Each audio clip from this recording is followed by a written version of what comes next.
Well, back hoop number one, scrap. We don't like it. We'll try again. We'll make another one. Will work, but it's not what we want. So we'll make us another one. Okay, we got the second back hoop bent. I'll show you why we decided to bend another one.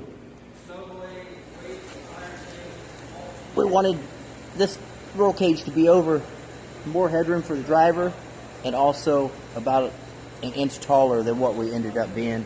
I think I measured it wrong, come out wrong.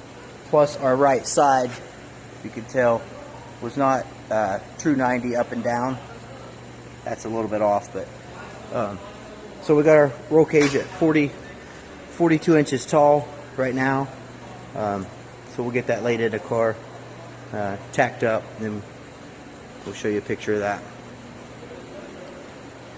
Doesn't hurt to make a couple of them. You know, if it's not right, don't use it. Might cost a little bit of extra money now, but we want this thing to be right. We want it to be fast. So really struggling with the spring back of this steel. It seems like it's inconsistent. That piece of back hoop right there I bent, I almost had to go like 97, 98 degrees just to get to stay at a 90. Some of it, like the frame rail stuff, was springing back 3 degrees, and it's all the same thickness, 083. Maybe it's just the size in the tubing or what it is, but the last back hoop I bent was springing back about 4 degrees. So we'll you just got to watch your spring back on your steel to get your bends where you want them. Finally got our back hoop on. Got our maximum height that we wanted. From the bottom of the hoop to the top, 42 inches. And as I said earlier, we were going to lay this roll cage back a little bit further than what we normally do. So this roll cage is laying back like 5, 6, 7 degrees more. You can see the old car over there. If you could see across them, it's laying back. So we got the back hoop on. The next thing we'll do is put the uprights and the right front uprights and the right side out bar on. Got our uprights in for the right front. Those are going to be on, we're not going to put slugs in them, we're going to put the sliders, so we got them 6 inches on center. Once we get it exactly where we want it, we'll make a new jig for it. And we have our right side out bar put in. The next thing we'll do is put the bar here, which locates our dash bar over there. So we're going to put that bar in over there, which locates where our dash bar goes front to back. So we're slowly getting it.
As you can see, when I was putting that in, it was a little tight at first. You could probably see this bar raising up and down. So what I did was just keep snipping it until it went in without putting any pressure on that bar to keep it from loading.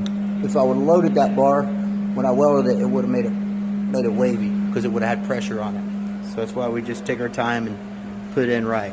Okay, we got both our out bars on here. We're going to move the uprights. We're going to bend them in to get our roll center. Got our dash bar on, which we pulled out 2 inches further to the left side than before. Getting pretty close here. I'm going to get ready to bend the top hoop. If I don't forget, I'll record it. I keep forgetting to record. I'm in the zone here on putting this thing together, so probably missing some of it. If you want to see more of actually the build and fabrication, let me know. We'll try to get it up. Well, we've been up here working tonight. We didn't film much. We got our down support. It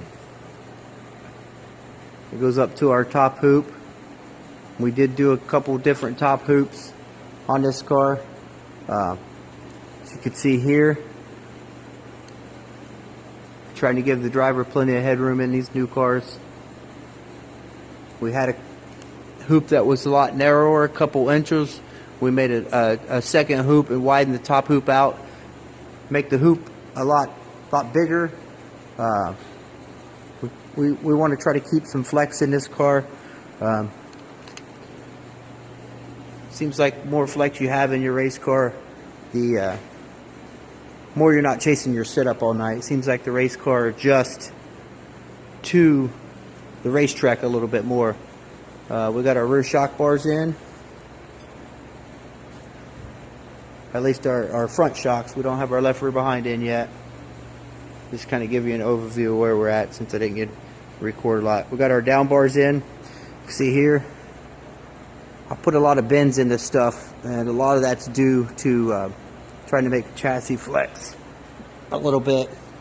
Instead of running these bars 90 degrees up, we lay them back, help the car flex a little bit up and down. Same as the roll cage. You know, as we talked about before, we got the roll cage laid back. You can see here the headroom that we've gave for the driver's helmet. We did not use the bolt-in four link plates. We are going to use 3/16 steel. Just 2 sets of holes at the top, 2 sets of holes on the bottom. We are going to weld these in. We decided that we're not going to be chasing 4-link holes or moving different 4-link plates, different rods. We're going to keep it simple.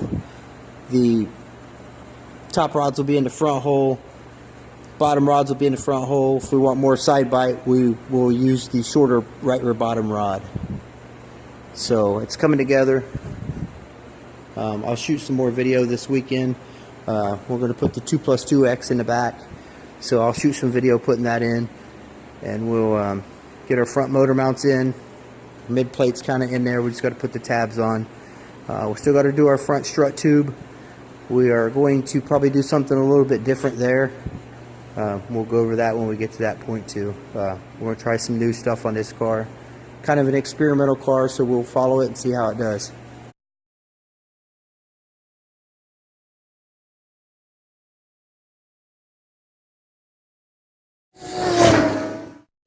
We got Rocket Man, Rocket Boy, Butter. These guys are getting ready to try to fire the Mastersbilt car up, so we'll see if it'll run or not, or smoke, or who knows what it's going to do. Having a little bit of problem. Lester, what's the problem? I think it's stuck. He's got the carburetor apart. He thinks it's stuck. We'll see what he finds out. He's got a little... Are you videotaping? Pick. Yep. We got videotape me. Pat here. You're on. We're just having a good time. We'll get this thing running. See if she'll run anyways.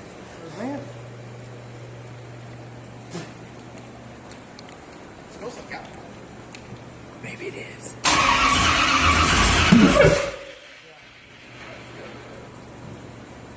That was cool.